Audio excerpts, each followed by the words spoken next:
Hello and welcome to our 10 years anniversary series of our open source HPC Systems platform. Today, as you are probably getting used to, we have a couple of great guests in this session. We have Chris, and Chris needs no introduction. Everyone has known Chris for a very long time, and Godji, who's been also around for quite a long time nowadays. And we're going to be covering a number of aspects around things that happened over the past 10 years as we open source the platform and we evolved, plus things that we are doing today and things that we are preparing for the future as well. So hello, guys, and thank you for joining me here. Thank you. Chris, you've been around for a longer time. So tell us a little bit of how you got to interact with HPC systems. Where did you get your first feet wet in the platform? Oh, my first interaction with HPCC Systems Platform is way back. I know. I've been here for a while, just a little bit, over a decade now. So I want to say first time HPCC Systems I touched it was brand new as we were transitioning to open source. So from the beginning, I've been here. The good old times. It's been 10 years. And what was your first role there? Were you already doing testing, or were you involved in something else and then you transitioned to testing? I started in testing. I started in testing for the platform. I originally was in a different department, and then had this opportunity to join the HPCC Systems Platform Team to do the primary brunt of the testing. So again, the late nights and weekends haven't stopped. Very good. So, but let's go to Godji now. So, Godji, you joined slightly more recently. So, tell us a little bit about how you got to get involved with HPC Systems. Yeah, it's been almost 2 years ago. I know. Right. I think it's going to be in July. It's going to be 2 years with HPCC, right? I started out of college. After graduation, I got my bachelor's degree from FAU actually, and then I got the job offer from LexisNexis after that to join the team. Back then, things were even a little bit different from now. Probably a lot different because there's a lot going on right now, and yeah, I haven't been there for quite a long time as Chris has been, but I've seen a lot of changes happen. Very good. And what are you working on nowadays, Godji? I've been doing a little bit of a lot, like testing infrastructure, like infrastructure as code, and build management and so on.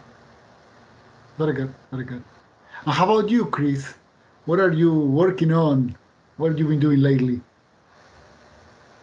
I'm doing a lot of customer interaction and customer adoption, and doing a lot of testing, making sure that anybody and everybody that uses the system has a good experience, and any issues that do arise, that they are addressed promptly.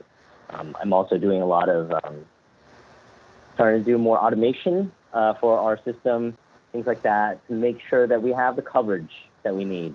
We are a very big testing team of 2, so for very, very strong applications. Yes. Of course. So, folks, how did you see, well, our current release, the most current release is 8.0, which has all of these capabilities around cloud integration and plus many other things, but those are the shiny things on that release. So how do you see your work being reshaped as we move to container environments, dynamic deployments, cloud in general? Have you noticed a significant change, and how are you tackling that change? Well, like I said, there's a lot is going on, and a lot of the things that we used to do, they've been changed, right? Because we're moving to the cloud, and things cannot be the same way that we've been doing them. For example, we've been on bare metal for as long as the company has been, right?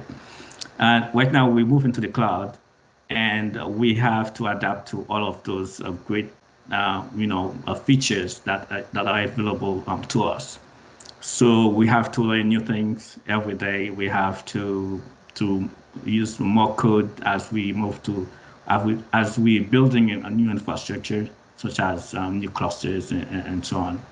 So even with testing, since the platform is changing as well as a container system, so we have to adapt to that as well for testing, especially the UI. Well, and everyone is doing now things as code, infrastructure as code. Certainly, application has always been code, even security as code. And are you doing also testing as code, which I assume you are, right? Automation is becoming quite important in Yes, that. we are actually moving. We've done a lot of work toward that. We have automated the UI tests. That's something that we've been working on, and that is continuing. Very So good. yeah, that's something that it's in the pipeline. Well, not only that, perhaps. Oh yeah, sorry, there's Chris. We're also trying to look to see about managing systems in the container world as well, and making sure that anybody and everybody that does go through the effort of using one will know how to maintain one. So that's going to be a big step for us. Very good, very good. So, well, to those who are listening, so with all of these things as code, I hope HP Systems really enables us to do big data as code. And you heard it first here. Remember that when this becomes a prevalent term. So, folks, and maybe this is more on Chris' side. So, how have you perceived any challenges for users that were more accustomed to the normal bare metal deployments of HPCC, and now suddenly might be exploring going into containers and cloud visualized environments? What do you think is the so? First of all, have you seen any challenges from them? And second, what do you think is the best path forward for these people to learn how to do these things in the cloud? I want to say one of the biggest challenges is adopting the new mindset of how to work, right? We all know what to do.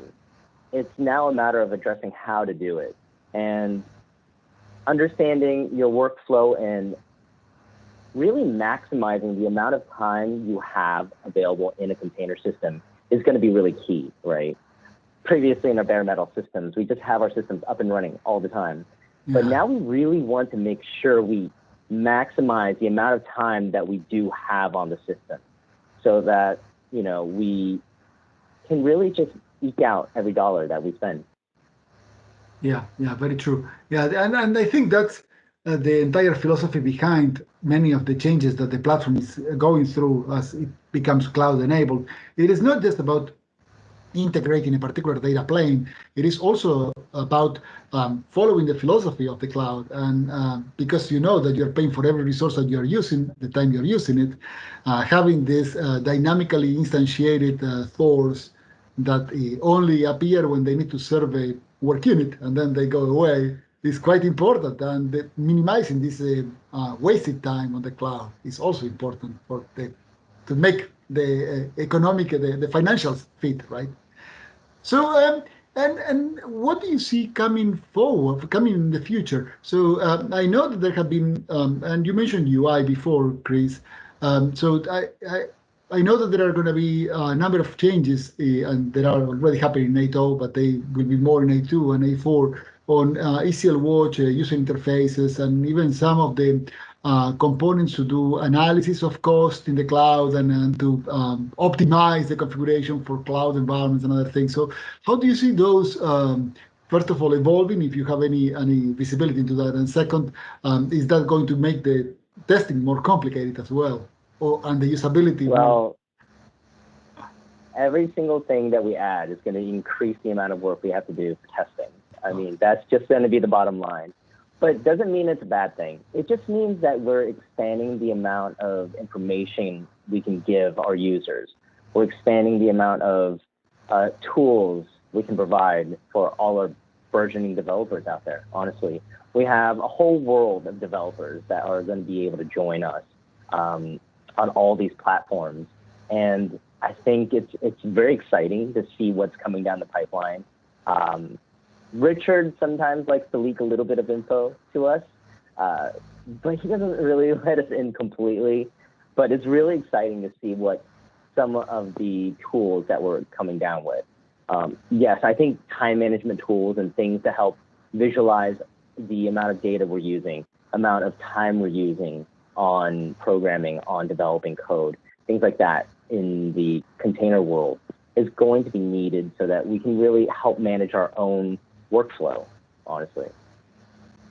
And I don't know, maybe you, Godji, I don't know if you also get involved in doing the testing of the user components of HPCC. And if you are, the transition that we've been making lately towards Visual Studio Code in some cases, is that creating also some challenges, or are you pretty much setting up in just ECL IDE for now, and that's what you test with?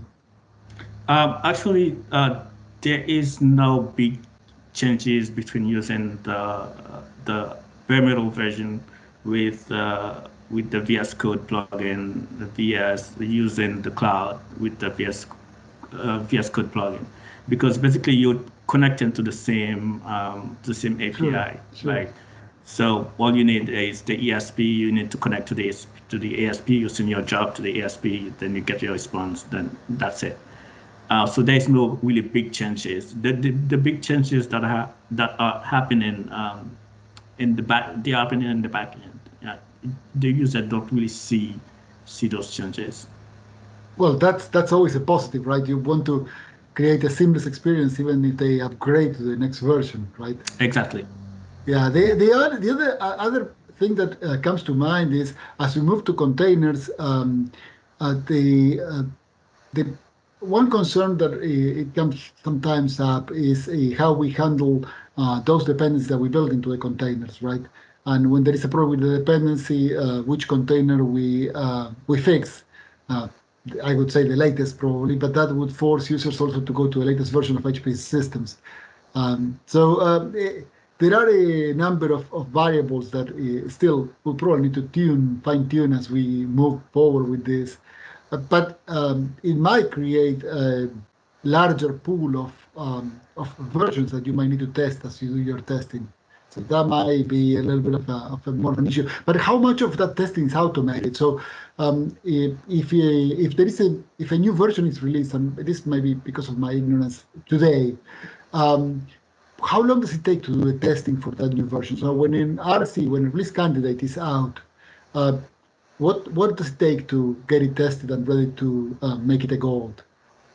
So we do different type of testing. We have the UI testing. We have the regression testing we do, and we also have the way that we test is deploying the platform in one jobs.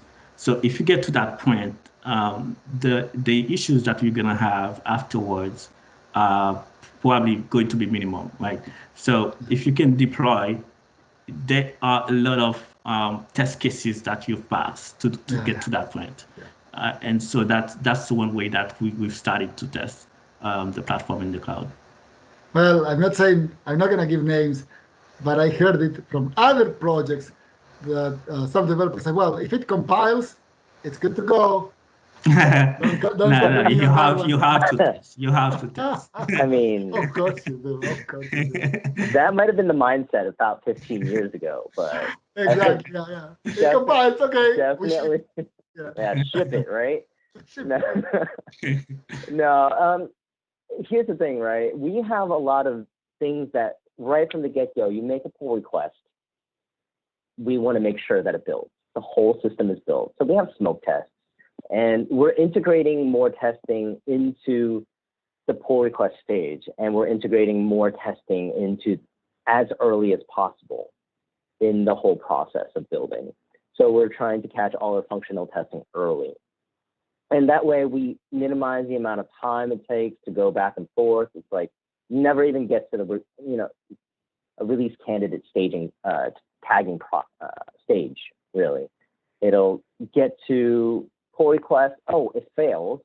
Well, okay, let's figure it out. What happened? And we're able to catch a lot more, a lot earlier now, which is a big reason why we're able to turn out so many versions so quickly. Yeah, I know.